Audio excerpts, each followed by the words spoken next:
Welcome to our channel. If you want to connect your Ring doorbell to Alexa, follow these step-by-step instructions to enable voice control and notifications. Step 1. Ensure your Ring doorbell is already set up and working properly through the Ring app on your smartphone. Step 2.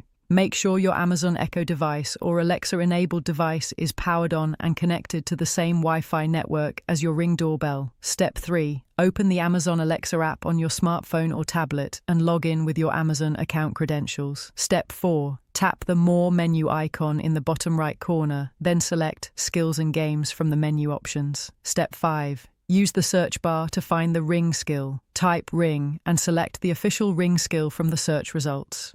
Step 6. Tap Enable to use to activate the Ring skill, then log in to your Ring account when prompted to authorize the connection.